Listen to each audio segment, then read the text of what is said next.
Welcome to K-Catalog, your Taglish Korean compilation. Level 2, Unit 3 pa rin tayo ng workbook. Nasa application part na tayo. So, we will start with 말하기, speaking.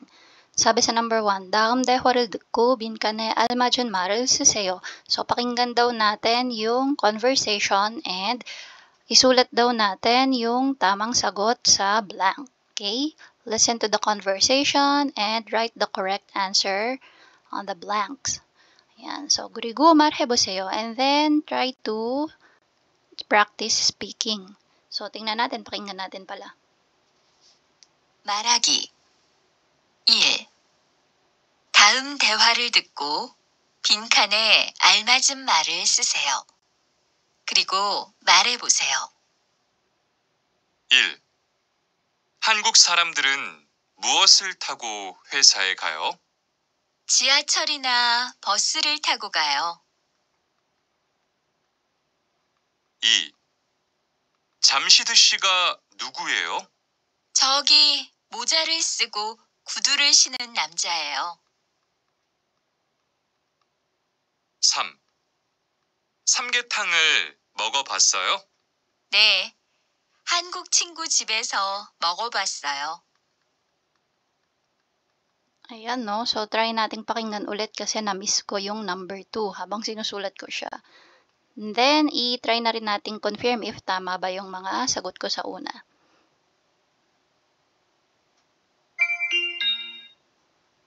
말하기 1. 다음 대화를 듣고 빈칸에 알맞은 말을 쓰세요. 그리고 말해보세요. 1. 한국 사람들은 무엇을 타고 회사에 가요? 지하철이나 버스를 타고 가요. 2. 잠시드 씨가 누구예요? 저기 모자를 쓰고 구두를 신은 남자예요. 3. 삼계탕을 먹어봤어요? 네, 한국 친구 집에서 먹어봤어요. Ayan, no? So, dito sa number 2, meron na palang un dito. So, hindi na natin ilalagay yung un dito. Shin. Okay, again, gudu. So, discuss natin. Number 1, 한국 사람들은 무엇을 타고 회사에 가요? So, tinatanong niya, ano daw yung mga sinasakyan ng mga Koreans? Okay, what? Tapos ride. Ano yung sinasakyan ng mga Koreans papunta ng opisina nila or ng company nila? So, sagot niya, no, 지하철이나 버스를 타고 가요. Sumasakay sila ng subway or bus. Next, number 2, 잠시드 씨가 누구예요? So, tinatanong niya, sino daw si Jamshid? So, ngayon, dinescribe nung kausap niya, 저기, there. Sabi niya, yun, nandun. Tapos dinescribe niya, no, 모자를 쓰고, yung naka-cap, okay? And nakasuot ng gudu. Okay? Siguro, again, yung gudu, yung mga formal footwear, no? Yung leather shoes, ayan, mga black shoes, leather shoes.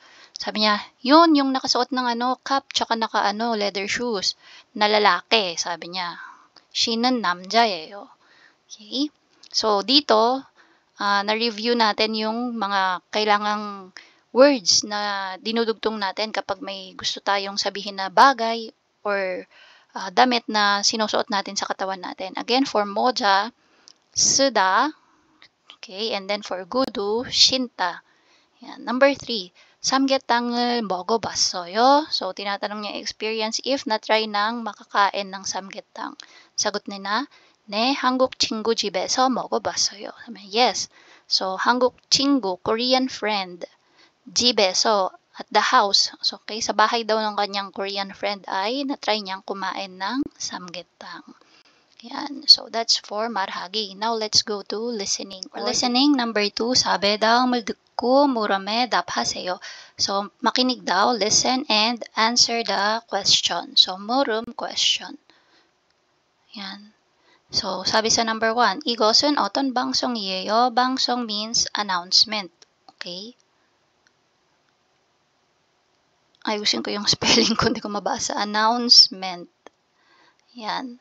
Tapos, tinatanong lang dyan, What kind of announcement is this? Okay, ano daw klaseng announcement yung papakinggan natin?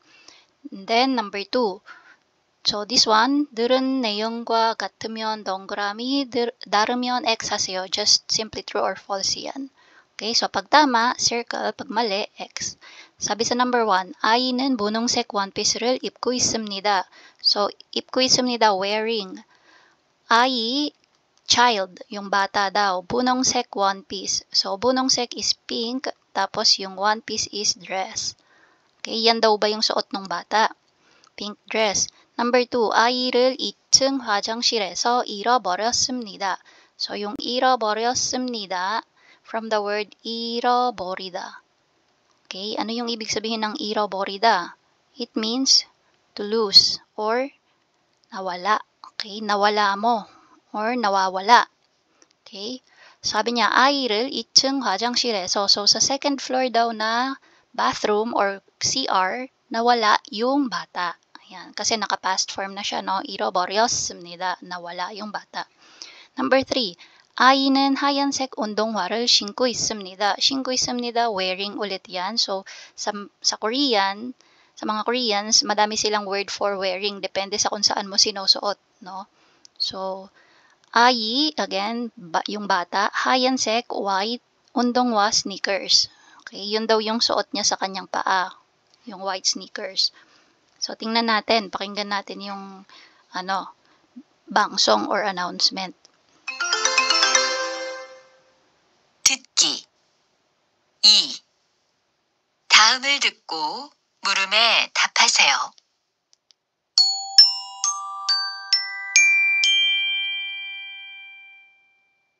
아이를 찾고 있습니다. 조금 전에 2층 여자 화장실에서 아이를 잃어버렸습니다. 아이의 이름은 김지영이고 6살 여자아이입니다. 아이는 노란색 모자를 쓰고 있고 짧은 하얀색 원피스를 입고 있습니다. 그리고 분홍색 구두를 신고 있습니다. 얼굴이 하얗고 키가 작은 아이입니다. 아이를 보신 분은 고객센터로 바로 연락해 주십시오. 감사합니다. Ayan, ang haba nung natin, tsaka ang daming information, no? Nakakalito. So, yung unang napakinggan ko, sabi niya, 아이를. Sabi niya, 아이를 찾고 있습니다. So, hinahanap daw ang bata.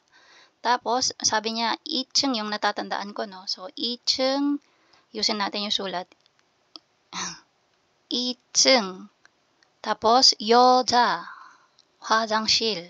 Yun yung natatandaan ko na sinabi niya. 화장실에서 잃어버렸습니다.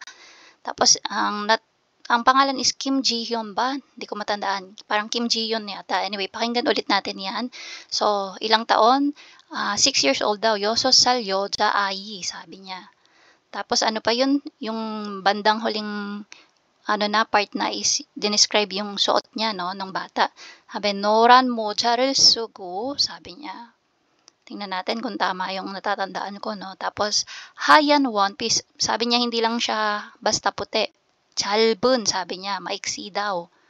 짧은 하얀 one piece를 입고 있습니다. Baka yun yung sabi niya, no? Tapos, ano yung suot niya? 분홍색 구두 ba? So, hindi ko ma-sure if gudu. So, sabi niya, pink daw yung suot niya sa paa niya. So, try nating pakinggan ulit. So, tingnan mo natin number 1. Anong klaseng announcement yung napakinggan natin? So, yung sagot dito is, yung sinabi sa una, 아이를 찾고. So, 아이를 찾고 so hindi 있습니다, no? 있는, kumbaga, i-describe mo nga kasi kung ano yung announcement na yon. So, para ma-describe mo siya, yung 있습니다, gagawin mong 있는, 아이를 찾고 있는 방송이에요. Okay? 방송이에요. Okay, so ito yung sagot natin sa number 1. 아이를 찾고 있는 방송이에요. So, sa Tagalog, yung announcement daw na yan is yung announcement para dun sa paghahanap ng bata. Okay, kasi nawawala. So, 아이를 찾고 있는 방송이에요. Tapos yung sa number 2, yung true or false natin, I는 bunong sek one piece를 입고 있습니다. So dito X ito kasi nga ang sabi 하얀 one piece. Okay, 짧은 하얀 one piece. Yan. tapos number 2, 아이를 2층 화장실에서 잃어버렸습니다. So malamang ito circle kasi sabi sa napakinggan natin 2층, so specific lang 여자 화장실. tapos number 3, 아이는 하얀색 운동화를 신고 있습니다. So dun pa lang sa kulay mali na. So ang sabi sa kulay bunong no. So bunong is pink. So try nating pakinggan ulit. 듣기 2. 다음을 듣고 물음에 답하세요.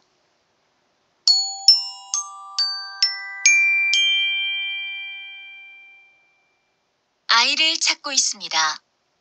조금 전에 2층 여자 화장실에서 아이를 잃어버렸습니다. 아이의 이름은 김지영이고 6살 여자아이입니다. 아이는 노란색 모자를 쓰고 있고 짧은 하얀색 원피스를 입고 있습니다. 그리고 분홍색 구두를 신고 있습니다. 얼굴이 하얗고 키가 작은 아이입니다. 아이를 보신 분은 고객센터로 바로 연락해 주십시오. 감사합니다. Ayan, so may mga nadagdag tayo na explanation. So sabi niya, 얼굴이 하얗고 maputi daw yung mukha. tapos 키가 작은 아이, so maliit daw yung bata. So tapos ayan, na-confirm natin yung mga sagot. So yung name, sabi niya Kim Ji-young. Hindi ko alam kung tama yung spelling ko, no? Pero yun yung pagkakarinig ko, Kim Ji-young. So, tama yung sagot natin sa number 1. Ayan siya. And dito din sa true or false natin, tama. Okay, so bunong sek gudu, na-confirm ko na gudu nga yun. And it's pink. And that's it. If you find this video helpful, please hit the like, share, and subscribe button. So I still hope to see you in the upcoming videos, and again, thanks for watching.